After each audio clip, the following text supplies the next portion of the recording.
You're listening to Investigation Insiders by Integris Intelligence.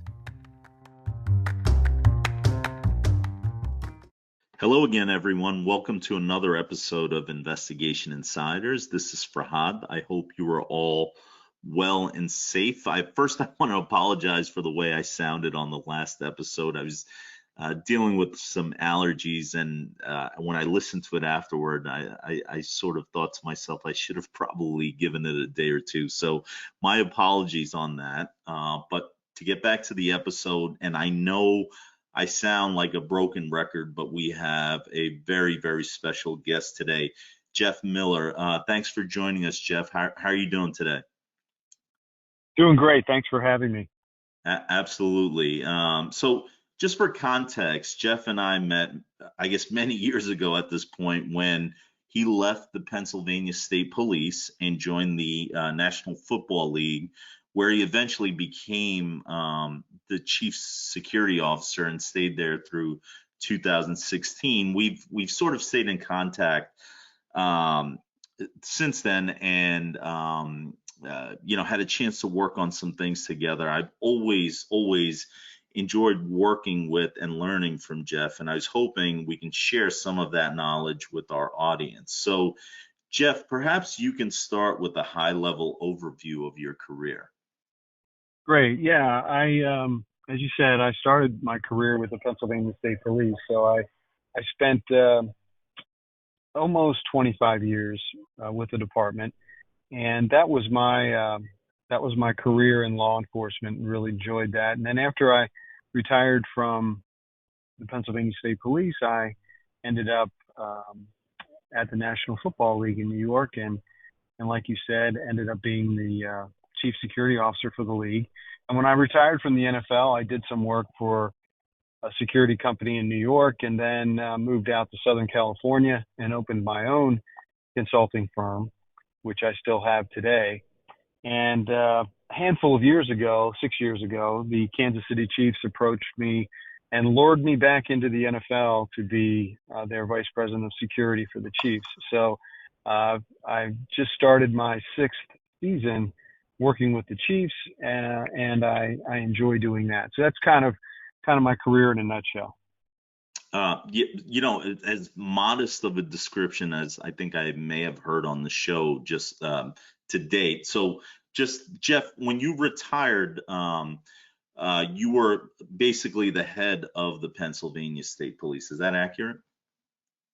Yes, I worked my way up through the ranks of the department and held every enlisted rank from cadet to colonel commissioner. So I was the 18th commissioner of the Pennsylvania State Police, and I was nominated by Governor Ed Rendell and unanimously confirmed by the Pennsylvania Senate to be the commissioner of the state police, which is a cabinet secretary position. At the time I was with the state police, we had a complement of approximately 6,500 enlisted and civilian personnel. So we were the ninth largest police department in the country.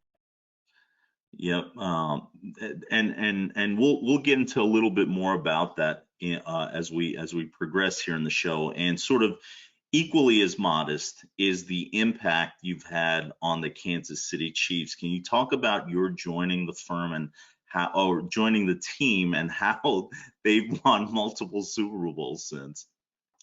Yeah, there's a there's a bit of a, people don't really know for sure. I joined the Chiefs in 2018, which is the same year that Patrick Mahomes became the starting quarterback. So from that point forward, we've hosted the AFC Championship 5 years in a row, and the club had never done that before. They had played in AFC Championships, but never hosted one at home. And so now we've hosted five in a row. We've gone to three Super Bowls and won two. So I guess you could make the argument that my coming to the Chiefs coincided with our Super Bowl runs. You could also make the argument, I guess, that Patrick Mahomes taking over as a starter may have had something to do with it too. Yeah. Well, like I said, modest, or a little bit of both. I'll take a little bit of both. So, but some general questions for you. So, where did you grow up, and how'd you end up joining the Pennsylvania State Police? I grew up in South Central Pennsylvania. I grew up in the Harrisburg, Hershey area, and went to school there locally. And so I remember when I was in junior high school, I remember a Pennsylvania State Trooper coming to our class to speak to us about careers in law enforcement and specifically the state police. And it made a big impression on me at that time. And I made the decision right then and there that I was going to be a police officer and I was going to try to be a member of the Pennsylvania State Police. So I kind of built my high school curriculum, took Latin and things like that because that's the root of the law, and went through everything I could do to be prepared, and ultimately was successful in getting an appointment to the academy. And I was the youngest person in our class. I had just turned 21 when I went into the state police in 1984. Sure. And so like what was your progression through the ranks a natural one? Was it something you aspired to, or did you just sort of fit into the role and it took a natural progression? Yeah, that's funny because people ask me that all the time, and actually another little funny aside was I can remember when I was a trooper, and I had some interest in the FBI, and I wasn't sure whether that would be something that I would want to pursue. And I remember the resident agent in charge there in Harrisburg at the time talking to me, and he said, "Listen," he said, "you shouldn't do that." And I said, "Well, why would you say something like that?" And he said, "Well, you shouldn't come over to the FBI because I'm telling you right now, you're going to be commissioner of the Pennsylvania State Police someday." And I just kind of chuckled, and I said, "Well, I don't know about that." And anyway, bottom line is I didn't pursue the FBI. And the first day I was in the office after I was confirmed and the governor took office, my assistant said, "You have a call here from so-and-so." And I said, "Really? Put it through." And it was this agent. And he said, "I told you," and so that was kind of funny to me. But how, the progression was really, I didn't aspire when I joined the department to be anything other than a state trooper. I mean, that's what I wanted to do. I wanted to get out on the road. I wanted to work cases. I wanted to respond to incidents. I wanted to, make a difference in that way. And it's funny because I studied so many hours for Right. the corporal's test, which is the first line supervisor. I mean, I didn't know. I didn't want to waste my time. So I put together a study schedule. I took vacation. I did everything, that I could think of to prepare and go over the materials and be ready for the test. Well, when I got my results, I ended up number one in the whole state on the Wow. list for corporal. So once that happened, then people had an expectation that I was some, super smart guy or something, which wasn't the case. I just worked harder Yeah. than I think a lot of other people did. So, that got me. So now people are expecting things. So even though I didn't really study hard for sergeant, I was working in such a busy barracks that it was almost like I was studying every day, just doing the job. So I ended up number 4, I think, for sergeant, maybe 9 for lieutenant.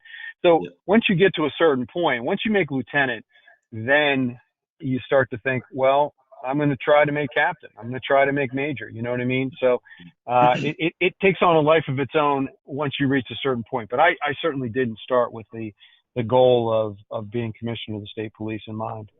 Yeah, that's very, very neat to hear. What do you remember? What sticks out, I guess, in your mind about your time with the Pennsylvania State Police? Well, so many things do. You have vivid memories of different incidents, whether they're tragic incidents or something, happier or where you were able to make a difference, help somebody. But, being commissioner, that being sworn in and having my wife and my kids there, and my kids were small at the Yeah. time, and, being sworn in by a judge and having the governor there in front of all the folks at the State Police Academy, that was something that I'll always remember. And, having the privilege of leading an organization such as the Pennsylvania State Police was just phenomenal. And the centennial of our department was in 2005. So we started in 1905. So I Hmm. was commissioner during that, and having Franco Harris be be master of ceremonies with another good friend of mine, Dave Joyner. Rest in peace, Franco. It was just things like that. I mean, going to Israel on a counterterrorism trip. Just there's so many things that I remember. I remember my first day on patrol when I was off coach trainee. I remember packing the car up and being ready to roll. Probably 45 minutes before my shift started.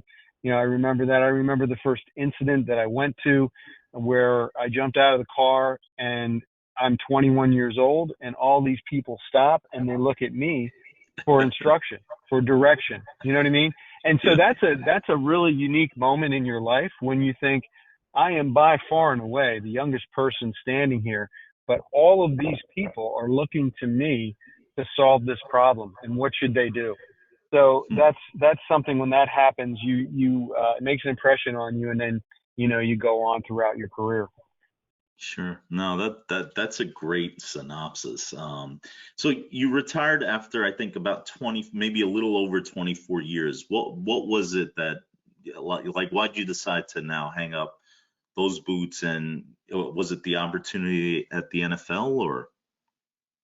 Well, it was just under 25 years, but what happened was, well, there was a lot of things that we were involved in and that I was involved in as commissioner, and there were a number of challenges and things that we were able to take care of, and I knew that I was going to be retiring probably in the next year or so, and then a friend of mine from the U.S. Secret Service who ran the office in New York called me and said, "Hey, I don't know if you'd have any interest, but the NFL has a new position and they've interviewed a bunch of people, but they're really not sold on any of them yet. And I just thought you'd be a great choice. Do you have any interest in talking to them?" And I said, "Well, sure, I'll talk to them. It can't hurt to talk to them." Well, one thing led to another, and they offered me the position. And so then I had a choice. Do I wait till full retirement, or do I go with just under 25 years, which is still it's a full retirement, but it's not quite as lucrative as waiting a few more months. But I'll Sure. tell you what, it was one of those decisions where you have an opportunity, and I love sports and I love football, and so Yeah. it was a great opportunity, and I really didn't want to pass up on it. So everything kind of came together, and it was one of those things I decided to do, and it all worked out for the best. Yeah, no, that's for sure. So, like, you already alluded to some of the different things that you remember, but like our audience loves stories, right? So, is there one that hmm you could share which encapsulates your time with the Pennsylvania State Police? Yeah, there's so many stories I could tell you, but one thing I remember sticks in my mind. I remember being a young corporal at the Avondale Barracks, and I was working. I think I worked a 7 to 3 shift, and I was doubling back into a midnighter, so I had to come back out to be the supervisor for the 11 to 7 shift that night. So I had finished my shift and went back to my apartment, and I wasn't married at the time. I was living in an apartment there close by, and was going to eat a little something and go to bed because I needed to get some sleep before I came out for the 11 to 7. Yeah. And the phone rang, and I, was told, "Hey, there's a riot at the state correctional institution at Camp Hill, and you're being recalled immediately to respond." So, along with maybe 1,000 of my brothers and sisters, we went, maybe not 1,000 the first night, but we responded with hundreds of state troopers, and it was like a scene out of a movie.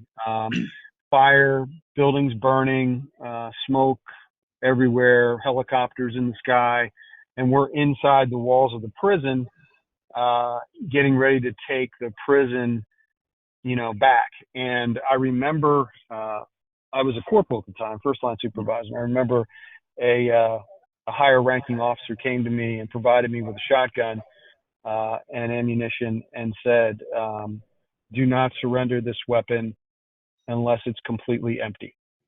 And it's real when that's what you're thinking, right? And it was very real. And fortunately, there were guards that were in custody. There were guards that were, taken hostage and tortured and all kinds of things. Fortunately, no, there was no loss of life. It's a long story, and we ended up coming back the next night, and then we stayed at the prison for the state police were there for over a year, I believe, Wow. until it was finally turned back over to the Department of Corrections. But I remember that like it was yesterday. Hmm. Wow. I'll tell you, those are the stories you think about, and like what law enforcement folks do. That's not an everyday event, but there's variations of that happening every day that I think we all can be thankful for that you guys were there and present, and others didn't have to do that. So Yeah, I'll mention one other thing because yeah. it's something I think about all the time. But um, there was a tragic shooting at an Amish schoolhouse in Lancaster County, Pennsylvania, on October 2nd, 2006, and we're coming up on the 17-year anniversary of that. And I will never ever forget that, and the sacrifice and the loss of life, and the work of our troopers, and what we tried to do to protect that community. And that's always something that's on my mind, and particularly as I get into this time of the year. But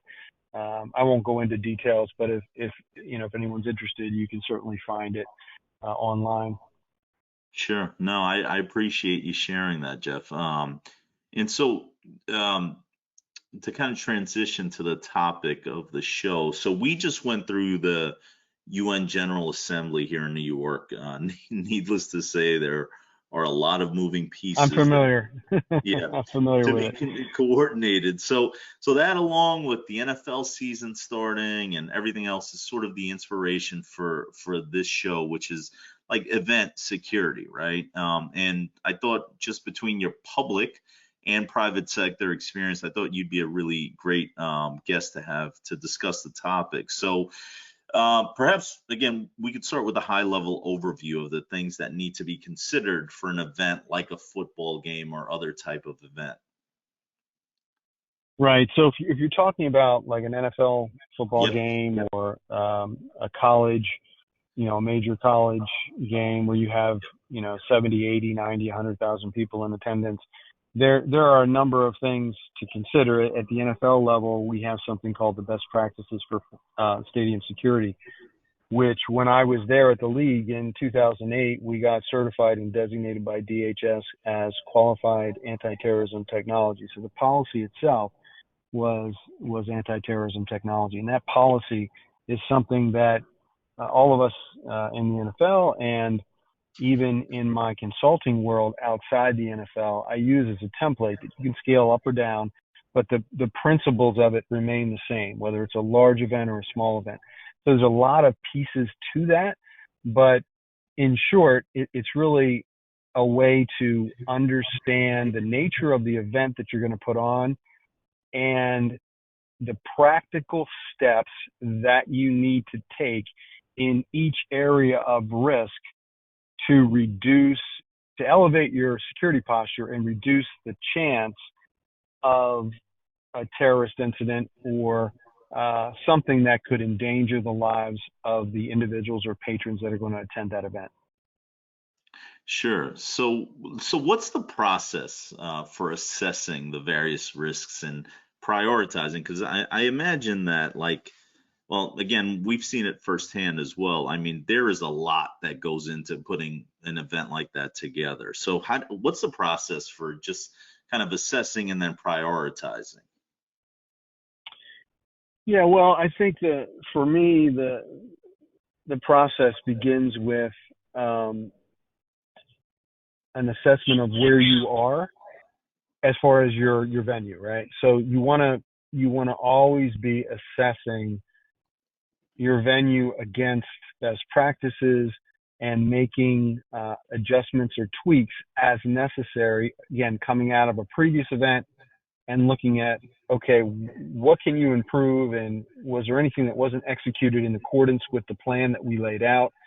So, At the NFL, we have a Global Security Operations Center, so we interface with those people as well. And of course, working closely with your law enforcement partners and your private security partners that are going to work events. So you have the structure, you have the template, you have the training, you have an understanding on the part of the individuals that are working with you and collaborating with you.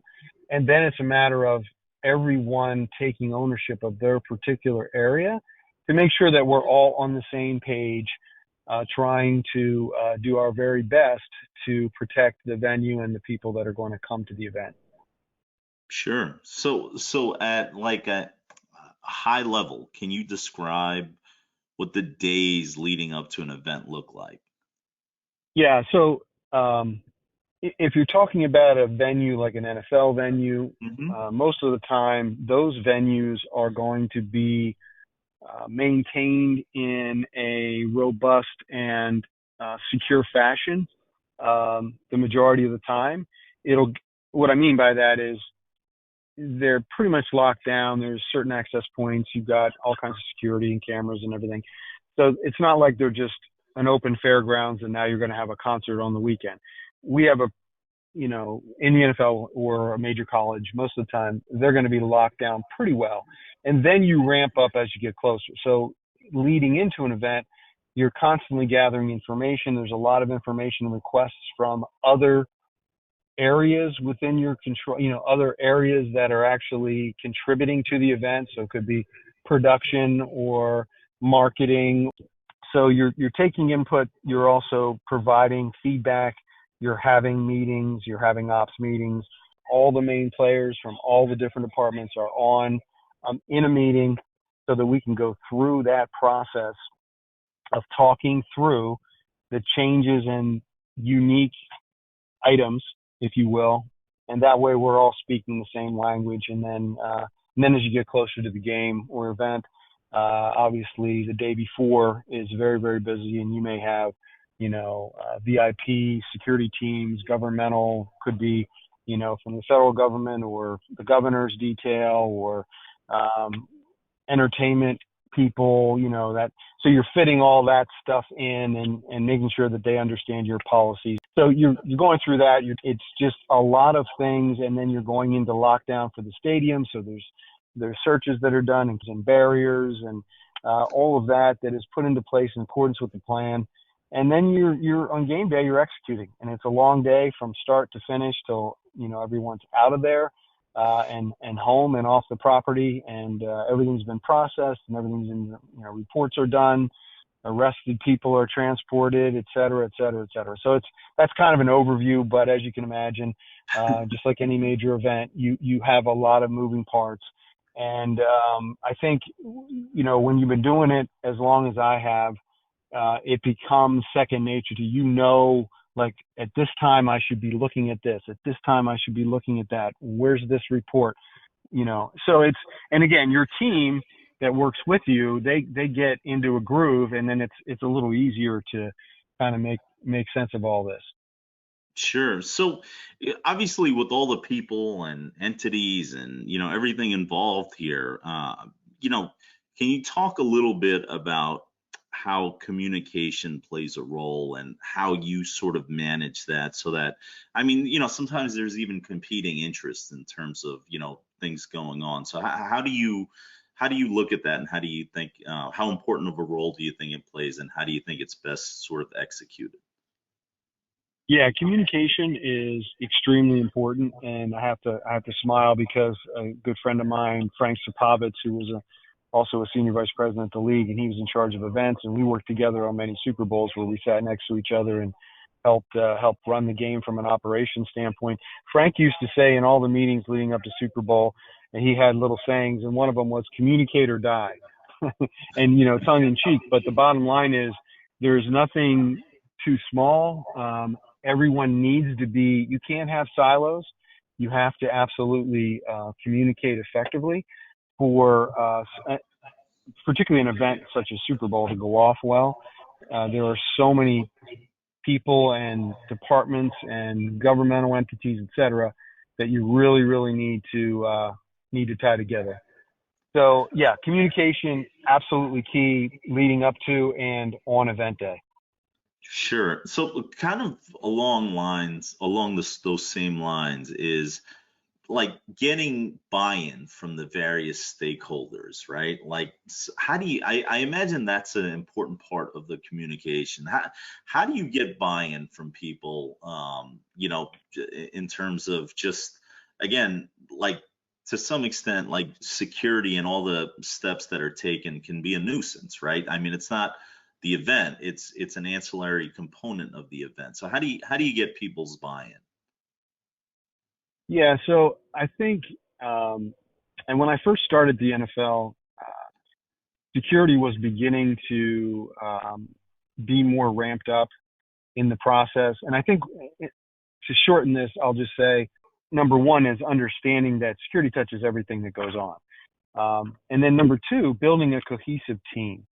And what I've tried to do in Kansas City is bring together from law enforcement and security and guest services personnel, et cetera, people that train together, work together, and everyone's treated as an equal partner in the process.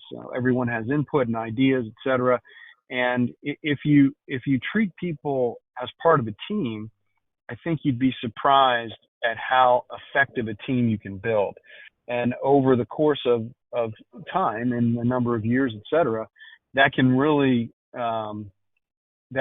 grow into something very valuable. And I think that's what we've done in Kansas City. And we have such great partners from law enforcement and the security world. It just really is a pleasure to see everybody work together toward a common goal on event day.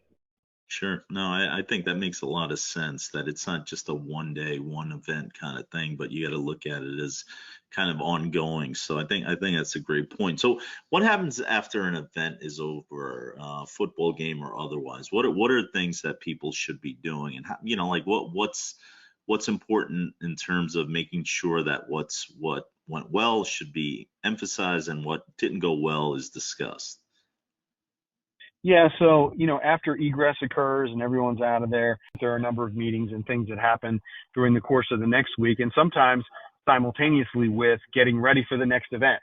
So Yeah. you're cleaning up one event and you're getting ready for the next event. It's not for the faint of heart during the season, particularly in the NFL. If you have back-to-back home games, or in this case, this week, we just had a home game. We have to clean up after that. And then we have Beyonce next weekend because the team is on the road in New York to play the Jets. So there's different things, and concerts are different than games, but there's a lot of similarities. Sure. So there's always something going on that you need to either clean up after or get ready for. Sure, sure. So, again, going back to like the anecdotes, do you have one that you can share which demonstrates the result of an effective and or ineffective program? Yeah, there's one that kind of sticks in my mind, and this kind of comes from my consulting world, but I do some work over in the UK, and at one major sporting event there in the UK, we had worked to help change some protocols and get kind of the team on the same page. And I remember coming back unannounced for a walkthrough that I would look at the day before another event. And I was there with a friend of mine from the UK, and one of the security people came up and said, "Mr. Miller, I recognized you." And I said, "Oh, well, that's great." And again, we weren't hiding. We weren't, we were just looking at the day before, how are they prepared, et cetera. And, you know, this individual was able to recite changes that we had recommended in our last report. So obviously the training had occurred and been absorbed, and people were actively engaged in changing the way they kind of attacked the issues on the day before the event. A lot of people focus on event day, and that is extremely important. But as I tell people, if you're not doing the right things the day before the event or 4 days before the event, you can put yourself in a bad place. And access control, all that kind of stuff needs to be looked at, around the clock, kind of 24/7, 365, if you're going to be effective. Sure. No, that's interesting. So the individual that you're referencing. So um, it's interesting that he kind of put the I guess pieces together and sort of cited that with you. But I mean, how does that feel when, sort of a random incident like that happens and, you're saying, wow, these are things that I had a hand in and people are actually listening. Yeah, I mean it's tremendous. I mean that's why I do this stuff, because I want to prevent an act of terrorism from occurring. And I, we've done these types of assessments all over the country, in other countries, at large and small venues, at events around championships, all kinds of things like that we've done. And when you see people implement things that you've tried to get them to understand, it just makes it all worth it, because they are now much better prepared to prevent something from occurring in the first place. And it's like if I go to another country, and I remember one time going to an event, and I was in another country, and I remember the security person coming up to me and saying, "Sir, I just want to explain to you, we have a clear bag policy here," and running through the tenets of it. And and I didn't tell this person, but I was thinking to myself, that's my policy. That's the policy that Ray D'Annunzio and I put together at the NFL after the Boston Marathon bombing, and to see that policy implemented in all major sports, in collegiate sports, in golf events in other countries, in European football events, to see that happening is you really feel like you had an impact. You made an impact in a way that will make it tougher for bad guys to harm people. Sure. No, that's amazing. I mean, so like I guess to round out the episode, what advice do you have for those that are in a leadership role that has responsibility for event security? Again, regardless of what type of event, what would you say to those folks? The advice that I give them is, you need to understand your risk profile. You need to understand what you don't know. And what I mean by that is, if you're not feeling well and you call your doctor doesn't just pick up the phone and write a prescription for you. Your doctor wants to examine you and talk to you, because the doctor wants to understand the root cause of the event that you're having from a medical perspective. It's the same thing here. So it's not just a matter of a shiny piece of technology, let's put that in place. If you don't first understand where you're at risk, then you're treading water, you're wasting your time, you're wasting valuable resources, perhaps, on something that doesn't make sense. So what I mean by that is, we've done countless of these risk and vulnerability assessments of venues large and small. And almost universally, the venues, even venues that have people in place that have been around a while, or when you're working with a law enforcement agency that's a very credible agency, many times they don't see the things that we will see. And once we point them out and show them why this is a risk, and we prioritize those risks for them, then they have a template to follow, and they can focus their resources, their capital plans, other things, on mitigating the biggest risk. And I tell people all the time, you may have a big endowment and a large budget and all this stuff, or you may not.